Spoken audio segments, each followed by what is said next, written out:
Assalamualaikum warahmatullahi taala wabarakatuh. Sekarang ni saya berada di kebun Abang Rasik lah. Ni ladang ni ada 30 hektar. Semalam saya membaca ni itu tai ayam.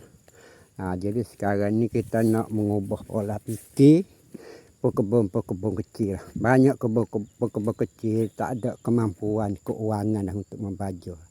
Jadi kebanyakan dia beli baja tai ayam lah untuk membaja kelapa sawit.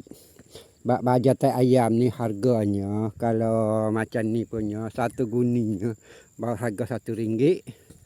Kos perhantaran campur kalau kita beli satu lori dia harga jatuh atas RM3 saja. Jadi ya jadi masalahnya baja tai ayam ni dia nitrogen. Nitrogen pokok dapat baju urea saja. Bila baju urea pokok berbuah tapi dia buah dia kecil. Air tidak berisi. Jadi macam mana supaya kita mengubah pola fikir supaya buahnya besar dan berat.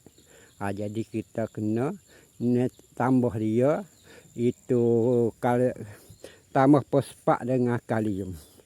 Jadi nak tambah fosfat dan kalium tu kita kena beli baja tai ayam, tai kambing dan tai lembu. Sebab tai lembu tu dia panggil fosfat dan tai kambing tu kalium. Jadi kita kena buat macam tu. Mana satu pokok kita letak macam sana tiga guning.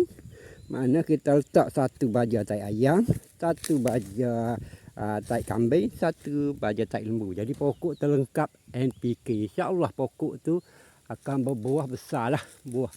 Tengok buah. Ni buah. Tiap-tiap pokok ni ada buah sebab dia pokok sawit ni pokok rakus. Kalau kita rajin membuah, rajinlah. Rajin membaja, rajinlah berbuah. InsyaAllah. Tu dia pokok sawit ni pokok rakus. Mana kalau kita rajin kasih baja, rajinlah buah. Tapi kalau kita baja tai ayam saja, nitrogen dia akan berbuah kecil. Tu kita nak mengubah pola fikir pekebun-pekebun sawit. Okey, assalamualaikum.